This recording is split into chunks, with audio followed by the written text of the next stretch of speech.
Selamat pagi. Polo macet.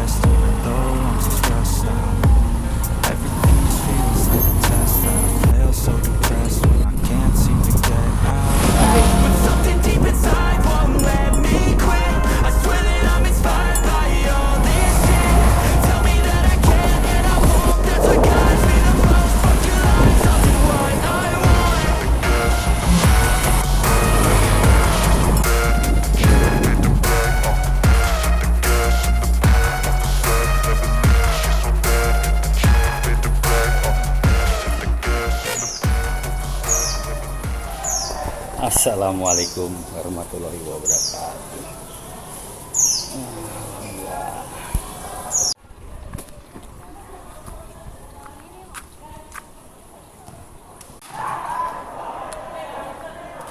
Assalamualaikum warahmatullahi wabarakatuh. Ini diukir-ukir nih. Bener sering gambar dia dulu nih sama Pak Ugi. Kita masuk guys.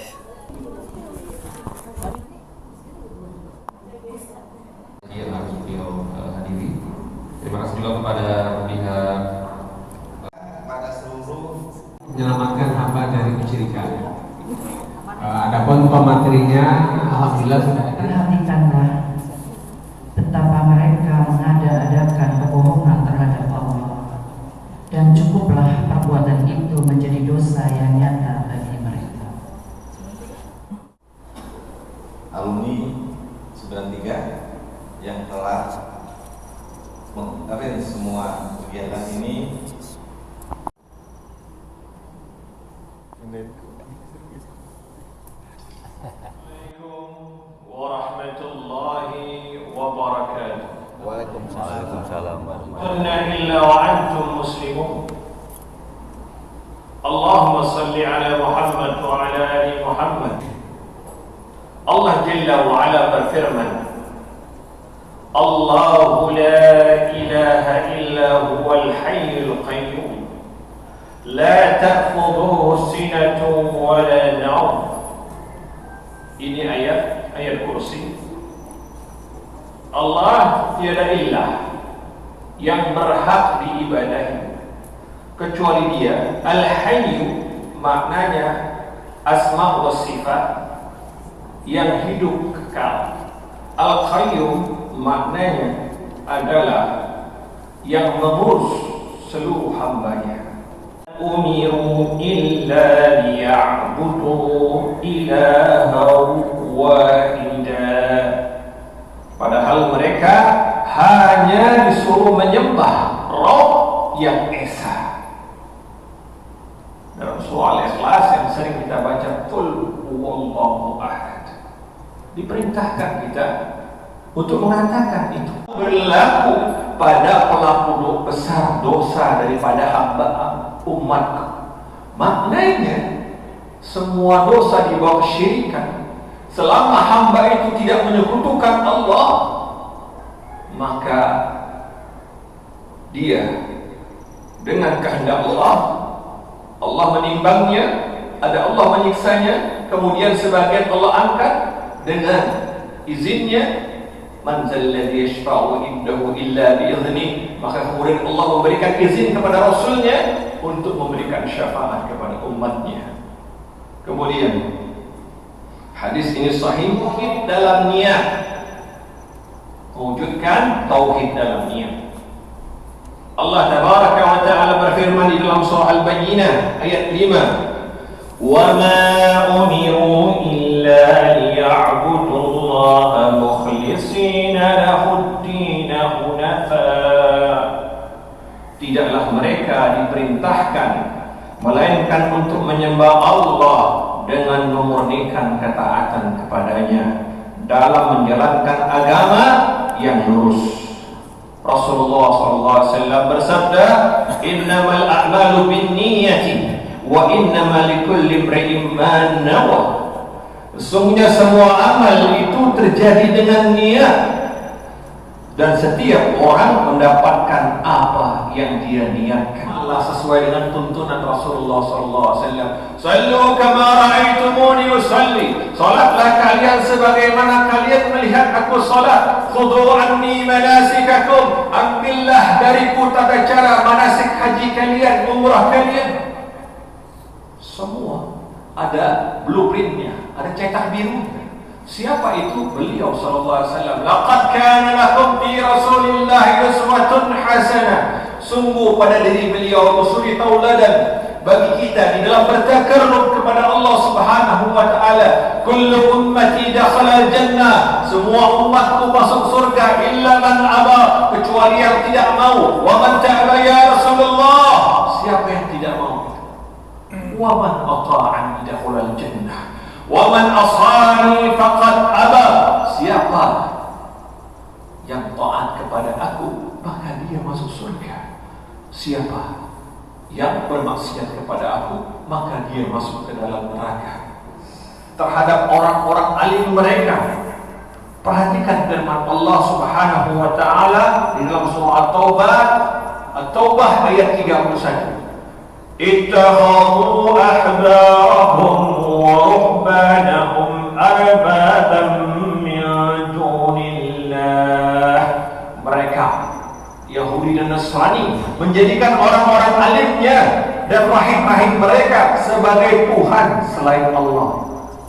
Orang Yahudi, orang Nasrani datang ke kuburan nabi-nabi mereka meminta, berdoa di sana. Kemudian kita bertasabbuh, meniru mereka. Man tasabbaha bi qaumin fa huwa minhum. Siapa meniru satu kaum, maka mereka kaum itu. Enggak beda kita sama Yahudi atau Nasrani. Kaum muslimin, agama kita diturunkan hanya Allah yang dimintai, bukan kuburan-kuburan. Ketika beliau sallallahu alaihi wasallam wafat, siapa yang memandikan? Siapa yang memandikan Nabi sallallahu alaihi wasallam? Ada yang tahu? Ali bin Abi Thalib radhiyallahu anhu. Beliau dimandikan, tidak mandi sendiri. Kemudian jasad beliau dikafankan atau tidak? Dikafankan, tidak pakai kafan sendiri. Ada orang mengatakan, ada ulama fulan, syekh fulan, dia mandi sendiri, dia pakai kafan sendiri, kemudian mati. Allah musta'an. Ini tipuan. Dinyatakan di situ Imam Ghazali. Allahu Akbar. Orang yang mati dengan sendirinya, mandinya itu atau wuduknya itu gugur dengan kematiannya, tetap wajib dibuka kafannya dan dimandikan kembali. Jangan salah. Nabi SAW disolatkan, didoakan tak? Didoakan tetap. Nabi disolatkan jenazah, didoakan Allahumma ighfir lahu. Nabi saja didoakan ampunan. Warhamhu wa'afihi wa'fu anhu, didoakan. Kemudian orang berbondong-bondong datang ke kuburan meminta kepada beliau. La haula wala quwwata illa billah. Baik secara akal yang sehat. Ini anak SMA 8 ini. Insyaallah pintar-pintar ini. Jangan mau ditipu. Yang ada orang mati itu didoakan. Kemudian diriwayatkan di dalam Sahih Bukhari. Ini contoh ya, lihat contohnya. Diriwayatkan dalam Sahih Bukhari dan Sahih Muslim dari Aisyah radhiyallahu anha, dari istri Nabi sallallahu, dari Ummu Salamah radhiyallahu anha. Ini dua orang istri Nabi sallallahu menceritakan kepada Rasulullah tentang gereja dengan rupaka-rupaka di dalamnya. Maknanya dengan patung-patung. Gereja ini dengan patung-patung yang dilihatnya di negeri Habasah, yakni Ethiopia. Kemudian maka Rasulullah bersabda ketika istrinya menceritakan, beliau bersabda, kenapa itu di gereja ada patung-patung? Kenapa itu di gereja ada kuburan? Beliau bersabda, ulaika idza kana fihim rajulun salihu aw al-'abdus salih. Mereka itu apabila ada orang yang soleh atau hamba yang soleh meninggal di antara mereka, banau ala qabrihi masjidan, mereka bangun di atas kuburnya tempat ibadah, gereja. Mereka bangun di atas kuburnya masjid-masjid. Wasawwaru fihi tilka suwar, dan mereka buat di dalamnya gambar-gambar mereka. Jadi dibuatlah patung-patungnya. Jadi kalau orang Nasrani meninggallah orang-orang solehnya, mereka kubur di dalam gereja. Banyak atau tidak kuburan di dalam masjid? Ini mengikut orang Nasrani. Ini hadis riwayat Sahih Bukhari dan Muslim. Terlarang mengubur seseorang di dalam masjid dan terlarang membangun di atas kuburan masjid. Kemudian ulaika syirarul khalqi indallah, beliau bersabda mereka itulah seburuk-buruknya makhluk di sisi Allah. Assalamu alayka ya Abi Bakar, assalamu alayka ya Umar. Khalas, jalan. Jangan berdoa di makam Nabi, minta sama Nabi. Masa hidup Nabi saja ada orang datang sama Nabi, ya Rasulullah doakan aku. Apa kata beliau? Idza sa'alta fas'alillah. Jika kalian minta, mintalah kepada Allah. Wa idza sta'anta fasta'in billah. Jika mohon, mohonlah pertolongan kepada Allah. Dalam keadaan beliau hidup, beliau tidak menyuruh orang tersebut minta kepada beliau, tapi minta sama Allah. Kemudian termasuk lemahnya ketauhidan seorang hamba adalah bermunajat dengan memohon kepada pohon-pohon yang dikeramatkan, ratu pantai selatan, kuburan raja-raja dan pangeran, jin-jin gunung kawi, mendatangi dukun, paranormal serta lainnya. Perhatikan, jangan sampai kita datang kematian kepada kita mendatangi dukun. Ini perhatikan. Ketahuilah, doa adalah ibadah yang wajib atas setiap hamba mewujudkan tauhid sehingga dapat menunaikan hak Allah Ta'ala. Siapa yang berdoa kepada selain Allah, maka orang itu telah terjerumus kepada kesyirikan yang merupakan kezaliman terhadap hak Allah Ta'ala. Allah Jalla wa'ala berfirman di dalam surah Yunus ayat 106, فَلَا وَلَا تَدْعُوا مِن دُونِ اللَّهِ مَا لَا يَنفَعُكَ وَلَا يَضُرُّكَ فَإِن فَعَلْتَ فَإِنَّكَ إِذًا مِنَ الظَّالِمِينَ. Dan janganlah kamu menyembah, berdoa kepada selain Allah yang tidak memberi manfaat dan tidak memberi mudarat. Maka jika kamu berbuat yang demikian itu, sesungguhnya kamu termasuk orang-orang yang zalim. Ayat ini menegaskan bahwasanya kita dilarang berdoa kepada selain Allah. Selain Allah tidak dapat mendatangkan manfaat dan mudarat, menghidupkan, mematikan, memberi rezeki, semuanya hak Allah Jalla wa'ala. Kemudian berdoa kepada selain Allah Ta'ala termasuk kesyirikan dalam perkataan yang diancam Rasulullah SAW dengan neraka. Man mata wa huwa yad'u min dunillahi nidan dakhala an-nar. Hadis sahih riwayat Al-Bukhari. Siapa mati yang meninggal sedangkan dia berdoa kepada selain Allah sebagai tandingan baginya, maka dia akan masuk neraka. Hadis ini sahih. Kalau kita berdoa kepada selain Allah, kepada kuburan keramat, kepada pohon, kepada penunggu tempat tertentu, pohon tertentu yang dikeramatkan orang lain, yang mereka semua datang ke sana, maka hadis ini mengatakan kalau dia mati dengan keyakinan yang semacam itu dan dia tidak bertobat, maka dia masuk ke dalam neraka Allah Jalla wa'ala.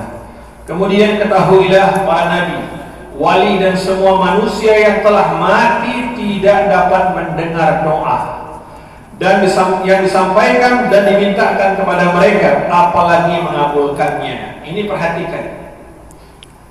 Orang yang sudah mati di dalam kuburnya tidak lagi dapat mendengar doa, tidak mengetahui keadaan di alam dunia. Mereka hidup di alam barzah, terpisah dari kehidupan dunia. Barzah adalah perantara antara kehidupan akhirat. Pembatasnya adalah alam barzah, ditampung semua ruh di sana, di alam barzah. Sebagaimana beliau dinyatakan, sebagaimana Allah Jalla wa Ala berfirman di dalam surah Ar-Rum ayat 52. Ayat ini perlu dicatat agar tahu pada kita bahwasanya orang yang sudah mati itu tidak mendengar. Dalam surah Ar-Rum ayat 52, fa innaka la tusmi'ul mauta. Inna maknanya tauqid, maknanya penegasan. Wahai Muhammad, innaka domir muttasil yang bersambung dengan inna itu ditujukan kepada Rasulullah. Innaka, wahai engkau, wahai Muhammad, sesungguhnya engkau, wahai Muhammad, itu maknanya. La tusmi'ul mauta, tidak akan sanggup menjadikan orang-orang yang mati dapat mendengar. Nabi saja tidak dapat menjadikan orang yang mati itu mendengar. Jadi jangan keliru kalau kita datang ziarah ke kuburan ibu ayah kita, mereka tidak mendengar. Kemudian dalam ayat yang sama, makna yang sama, surah Fatir ayat 22. Wa ma anta bimusmi'in man fil qubur. Perhatikan, anta domir munfasil, maknanya ditujukan kepada anta, engkau. Maknanya subjek itu pada diri Nabi Muhammad SAW, dan tidaklah engkau bimusmin, tidak sanggup menjadikan yang di dalam kubur, menfil kubur, mendengar. Engkau tidak dapat menjadikan orang yang di dalam kubur mendengar.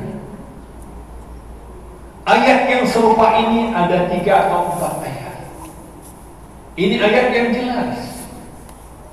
Jangan kemudian kita ditipu oleh orang-orang yang suka menipu agama Allah. Dikatakan orang di dalam kubur itu mendengar. Tidak. Batasan orang di dalam kubur itu mendengar setelah dia dimakamkan. Itu terakhir. Lebihnya tidak. Ketika selesai dimakamkan, melangkah sahabatnya, kerabatnya 7 langkah. Di dalam hadis yang sahih dinyatakan, maka penghuni kubur itu mendengar langkah kerabatnya, mendengar langkah daripada sahabatnya. Itu hadisnya. Menandaskan sujud hanya untuk Allah. Perhatikan, tidak boleh sujud kepada siapapun. Fasjudu lillahi wa'buduh, dengan fi'il amr, kata-kata perintah. Maka bersujudlah kepada Allah saja dan sembahlah Dia. An-Nazm, An-Nazm ayat 62. Jangan sujud kepada selain Allah. Kemudian siapa yang tawaf di kuburan-kuburan para nabi dan wali, tawaf di pohon-pohon yang dikeramatkan, dan tawaf di berbagai tempat yang diyakini dapat mendatangkan manfaat dan menolak kemudaratan, maka yang demikian termasuk kesyirikan dalam amal perbuatan. Wajib atas setiap muslim menjauhi tawaf di selain Ka'bah dalam rangka beribadah kepada Allah Ta'ala. Allah Ta'ala berfirman, وَلْيَتَّوَّافُ بِالْبَيْتِ الْعَتِيقِ. Allah berfirman dalam surah Al-Hajj ayat 29, hendaknya mereka melakukan tawaf di Baitullah. Jadi tawaf dilarang di selain Baitullah. Hajar Aswad saja kita tidak boleh berlaku berlebih-lebihan. Sebagian orang sengaja berlaku berlebih-lebihan untuk mencium Hajar Aswad. فَلْيَعْبُدُوا رَبَّ هَذَا الْبَيْتِ. Jadi kita itu bukanlah menyembah Ka'bah, kita menyembah Allah Jalla wa'ala. فَلْيَعْبُدُوا, maka hendaklah فَلْيَعْبُدُوا رَبَّ هَذَا الْبَيْتِ, Rabb pemilik rumah ini. Kita tidak menyembah Ka'bah. Kita sujud menghadap ke Ka'bah. Namun bukan Ka'bah yang kita sembah. Yang kita sembah pemilik rumah tersebut, yakni Ka'bah tersebut. Yang semua kita sembah Allah Jalla wa'ala. Ka'bah adalah lambang saja untuk menyatukan kiblat kaum muslimin. Maka kemudian Umar berkata kepada Hajar Aswad yang berada di sudut Ka'bah, yang setiap jemaah haji dan umrah ketika akan tawaf beristilam, memberikan permulaan di dalam memulai tawafnya. Apa kata Umar? Innaka anta hajar, sesungguhnya engkau hanyalah batu. La yantauka wa la yadurruka, engkau batu yang tidak dapat memberikan manfaat dan mudarat. Walau ra'aitu Nabi sallallahu alaihi wasallam yuqabbiluka ma qabbaltu. Sekiranya aku tidak melihat Rasulullah mencium engkau, aku tidak akan mencium engkau. Sebab mencium Hajar Aswad adalah karena petunjuk Nabi sallallahu alaihi wasallam di dalam ibadah. Kalau kita membayar joki hanya untuk mencium Hajar Aswad, kemudian kita tidak tawaf, maka tidak ada keberkahan Hajar Aswad itu. Keberkahan itu dengan cium dan tawaf. Jangan salah, cium saja pulang untuk kasih kabar orang di Indonesia, itu namanya riak di dalam niat. Orang kita kan senang cium Hajar Aswad untuk kasih kabar kan. Oh, saya bisa cium Hajar Aswad. Berapa kali? 3 kali. Padahal pakai joki. Bukan ujian PTN aja pakai joki ternyata. Cium Hajar Aswad juga pakai joki. Allah musta'an. Cuma di sana nggak ada polisinya untuk nangkapnya itu. Sudah sampaikan untuk penyampaiannya. Mungkin ada yang ingin share atau bertanya, silakan. Mungkin dari yang dekat dulu nih. Ada dari Assalamualaikum warahmatullahi wabarakatuh. Waalaikumsalam warahmatullahi wabarakatuh. Terkait tauhid, saya ada 2 pertanyaan, Ustaz. Satu dari hubungan dengan kehidupan keluarga, rumah tangga, kehidupan masyarakat. Yang kedua dari profesional, pekerjaan. Jadi Indonesia itu kan juga banyak sekali kegiatan-kegiatan itu yang ritual turun-temurun gitu. Nah, ini kita ini kan udah mulai besanan misalnya. Nah, seringkali di kepanitiaan mau pernikahan anak-anak ada tuh dari keluarga kita atau keluarga besan yang meminta untuk menjalankan ritual, sementara kok kayaknya nggak ada di tuntunan agama. Terus juga ekspektasinya itu, oh ini kalau nggak dilaksanakan nanti nggak punya anak lah atau gimana gitu ya, seperti itu. Nah, gimana kita menyikapi itu? Yang kedua terkait di pekerjaan nih, Ustaz. Nah, selama ini kami menghindari untuk menerima pekerjaan kayak misalnya dari rumah ibadat agama lain, seperti itu. Masalah adat istiadat, maka sebenarnya ada adat istiadat orang Minangkabau. Namun adat istiadat ini tidak berlaku sebagaimana secara umum, karena Minangkabau itu atau Sumatera Barat lebih cenderung agamis. Ada peribahasa, adat bersendikan syarak, syarak bersendikan kitab Allah. Ini adalah tradisi kita. Namun tradisi ini tidak dikembangkan. Kalau kita sebagai seorang muslim sesuai dengan pasal dalam Undang-Undang Dasar 1945, kebebasan menjalankan agama, maka sepanjang sejarah dengan Quran dan Sunnah, maka perlu kita sampaikan hal itu agar kita dan syariat ini dapat tersosialisasikan dengan baik. Jangan kemudian senantiasa kita mengikut selera kebanyakan orang, karena kebanyakan orang itu cenderung mencari selamat pada dunianya, kemudian menjadikan fitnah bagi agamanya. Maka jangan takut sosialisasikan kepada siapa saja, besan kita. Waktu saya menikahkan anak, saya minta sama besan saya, maka pernikahan itu harus pisah antara laki-laki dengan wanita. Seperti orang yang kerja di bank-bank konvensional, orang-orang yang kerja di perpajakan. Ada seorang jamaah bicara dengan saya. Dia katakan, saya manajer sebuah bank dan saya keluar karena ribanya. Dan hari ini saya membuka usaha menjual bakso.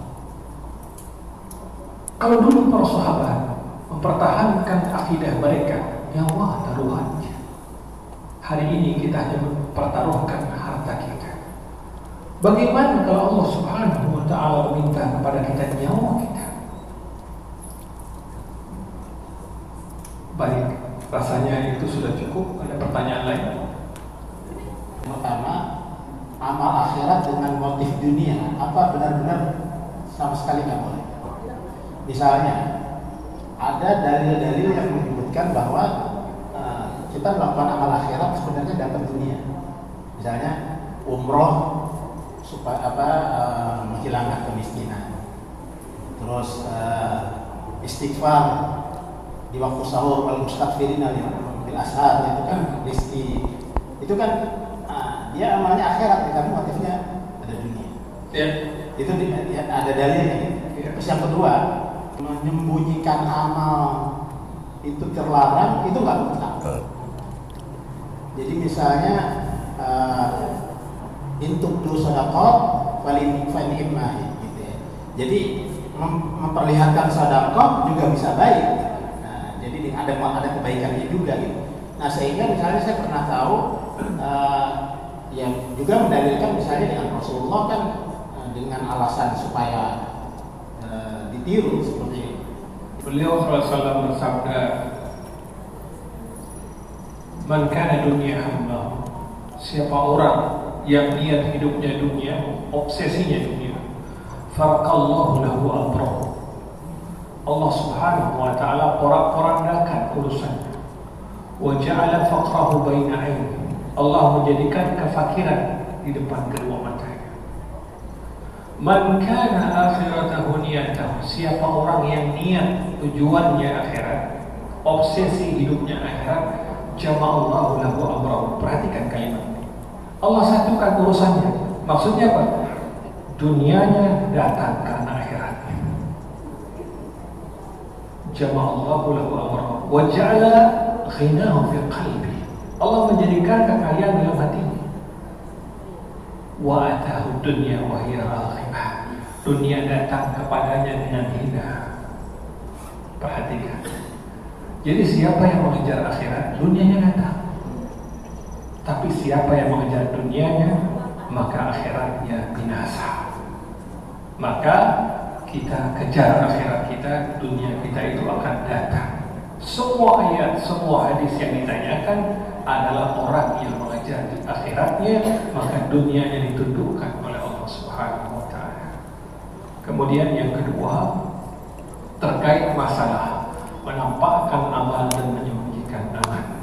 Maka ayat atau hadis semuanya ada, namun menyembunyikannya lebih utama, afdal, daripada menampakkan amal bagi orang yang khawatir terfitnah. Kemudian yang kedua, orang yang menampakkan amal kemudian dia dapat menjaga hatinya dari sikap riya dan menjadi contoh bagi kaum muslimin, maka yang demikian diperbolehkan. Sebagaimana dalil telah menunjukkannya ketika beliau sallallahu alaihi wasallam memberikan kepada pemuka kafir Quraisy di dalam Fathul Makkah, beliau memberikannya 50 batang emas dan diperlihatkan kepada semua sahabat. Bahkan sahabat cemburu karena hal itu. Kemudian beliau mengatakan kepada para sahabat yang telah beriman, aku tidak mengkhawatirkan keimanan itu pada kalian. Karena orang-orang yang mu'allaf, yang baru masuk Islam itu dibujuk hatinya dengan zakat mal. Tujuannya apa? Agar hatinya tertampar pada Islam. Sebenarnya menjadikan harta wasilah untuk mendekatkan orang kepada agama Allah adalah yang dilakukan kaum kristenisasi di berbagai macam daerah adalah pendekatan metode dakwah Nabi Sallallahu Alaihi Wasallam. Ketika datang seorang Badui kemudian mengatakan, "Ya Muhammad, berikan harta yang diberikan Allah kepada engkau." Beliau ditarik salnya yang ada di lehernya dan kemudian leher beliau merah dan beliau tersenyum dalam hal ini. Ini menunjukkan kepada kita bahwasanya memberikan sepanjang orang sudah menjaga, namun menyembunyikan amal bagi orang yang sudah terbiasa, yang takut terjerumus kepada ria, maka itu lebih utama. Caranya setelah ini kita sambil menunggu zuhur, kita bisa ke sebelah untuk ambil makanan, kemudian adik-adik, tolong dimundur dulu tempatnya baru untuk dimundur.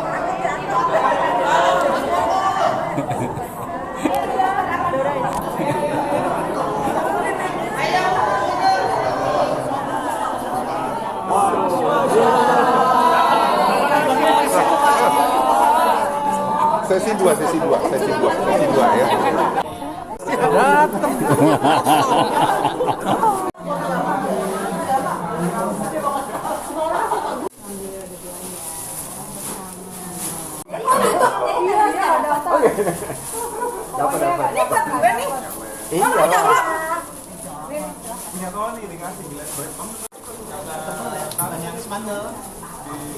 Jadi mau kayak yang semandel.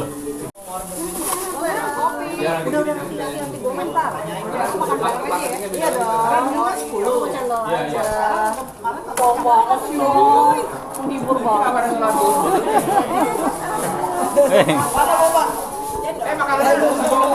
Aku yang suka bikin itu kan. Iya, benar.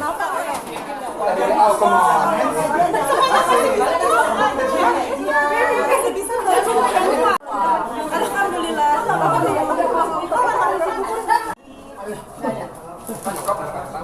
Cocok sama gua.